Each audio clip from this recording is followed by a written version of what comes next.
हाय नमस्कार लोगोफोर नोंथांमोन बयखौबो भिउ ब्लग इउटुब चेनेलाव बरायनाय जाबाय। बे समाव आङो नोंथांमोननि थाखाय गोदान भिडिअ लाना फैदों। स' नोंथांमोना बे भिडिअखौ जागायनायनिफ्राय जोबजासिम नायलांदो जाहाथे बे भिडिअनि गासैबो लेटेस्ट आपडेटनि मोनसेबो मिस जाया। आरो जाय बिथांमोना बे भिडिअखौ गोदान नायदों एबा चेनेलाव गोदान नोंथांमोना चेनेलखौ साबस्क्राइब खालामनानै ला जाहाथे जेब्लानो आङो बेवहाय गोदान भिडिअ आपल'ड खालामो अब्लानो बयनिख्रुइ गिबिसिन नोंथांमोना इमेलनि गेजेरजों खबर मोननानै भिडिअखौ नायनो हायो आरो गासैबो लेटेस्ट आपडेटखौ लानो हायो। मानोना आङो बे चेनेलाव जेब्लायबो गोदान गोदान जब नटिफिकेशन भिडिअ आपल'ड खालामबाय थायो। स' नोंथांमोना बेखौ साबस्क्राइब खालामनानै ला आरो हाजासेमानि नोंथांमोननि ससियेल मिडिया जेरै फेसबुक ग्रुप एबा वाट्सएप ग्रुपआव बेखौ शेयार खालामनानै हो जाहाथे बै मोनथियै सुबुंफ्राबो बे भिडिअखौ नायनायनि उनाव गासैबो लेटेस्ट आपडेटखौ लानो हायो। स' लोगोफोर बे समाव नोंथांमोना आंजों लोगोसे नायफानो हागोन जे बेवहाय दिनै नोंथांमोननि थाखाय आङो लानानै फैदों CJM नलबारि रिक्रुटमेन्ट 2020 चिफ जुडिशियेल मेजिस्ट्रेटनि जे नलबारिनिफ्राय बेवहाय माखासे मानि पियन भेकेन्सि ओंखारनानै दं।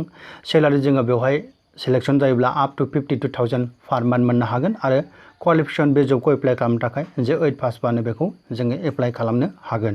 स' जोङो भिडिअनि सिङाव गासैबो डिटेल्स बाथ्राखौ जोङो सावरायलांनि नोंथांमोना बे भिडिअखौ जागायनायनिफ्राय जोबजासिम नायलांब्लानो जाबाय आंजों लोगोसे। नायनानै जोङो बेवहाय नुनो मोनबाय जे गोसो गुदुं सुबुंफोरनिफ्राय जे नलबारिनि चिफ जुडिशियेल मेजिस्ट्रेटनिफ्राय जे बेवहाय माखासे मानि एप्लिकेशन इनभाइटेशन खालामनाय जादों जोङो बेखौ नुनो मोनबाय अफिस पियननि थाखाय। बे जबानो जाबाय जे ग्रेड 4 जब होननानै जोङो बेखौ मिन्थिनो मोननाय जादों जे जोङो बेवहाय नायोब्ला नुनो मोनदों नेम अफ द पस्ट पियन नम्बर अफ पस्टआ बेवहाय सानि थाखाय दङ URनि थाखाय सासे आरो ESTPनि थाखाय बेवहाय सासे जोङो नुनो मोननाय जादों। आरो बे जबखौ एप्लाइ खालामनायनि जे बैसो सिमा दोननाय जादों बेनो जाहैबाय जे सासे मानसिया 18 इयार्सनि बेल' जानो मोननाय नङा आरो 43 इयार्सनि एबभ जानो मोननाय नङा।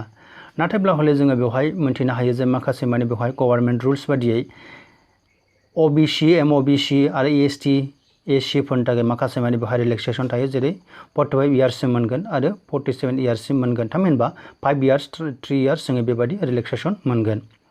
बेखौ जोङो नुनो मोननाय जादों। पे अफ स्केला जोङो बेवहाय नायब्ला नुनो मोनदों जे पे अफ स्केला पेभेन 1 मोननाय जागोन जे बेवहाय 12,000निफ्राय स्टार्टिं जानानै 52,000सिम मोनगोन आरो लोगोसे थागोन बेवहाय ग्रेड पे 3,900सिम जोङो बेवहाय मोननो हागोन। स' जोङो बेवहाय दा क्वालिफिकेशनखौ जोङो अलरेडि थाम्बनेइलावनो नुखाबाय जे 8 पास बानो बेखौ एप्लाइ खालामनो हायो आरो मेक्सिमाम 12 पाससिम जों बेखौ एप्लाइ खालामनो हागोन।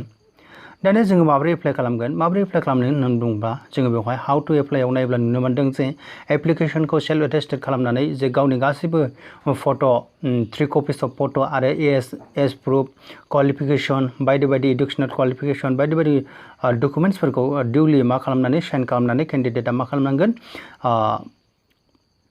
इनभालाबावहाय सोनानै बेखौ दैथायहरनांगोन जे एड्रेसखौ लिरनानै बबे एड्रेसाव नैबेवहाय जोङो नुनो मोनदों जे बेवहाय अफिस अफ द चिफ जुडिशियेल मेजिस्ट्रेट नलबारि नैबे एड्रेसाव लिरनानै जोङो मा खालामनांगोन जे दैथायहरनांगोन आरो बे एप्लिकेशनखौ दैथायहरनायनि जे लास्ट डेट बेनो जाबाय जे 2 तारिख 9 मार्च 2020 थामहिनबा 02/09/2020 सिम जोङो बेखौहाय दैथायहरनो हायो। स' लोगोफोर जुदि नोंथांमोना बे भिडिअखौ नायनानै जुदि नोंथांमोननि क्वालिफिकेशनखौ गोरोबनाय मोनदोंब्ला नोंथांमोना बे जबखौ एप्लाइ खालामनो हायो। नाथाय एप्लाइ खालामनायनि सिगां नोंथांमोना डिसक्रिप्शन बक्सआव अफिशियेल नटिफिकेशन दं नोंथांमोना बेखौ डाउनलड खालामनानै फराय। गासैबो डिटेल्स बाथ्राखौ डाउनलड खालामनानै फरायनायनि उनावसो नोंसोरो बेखौ एप्लाइ खालाम।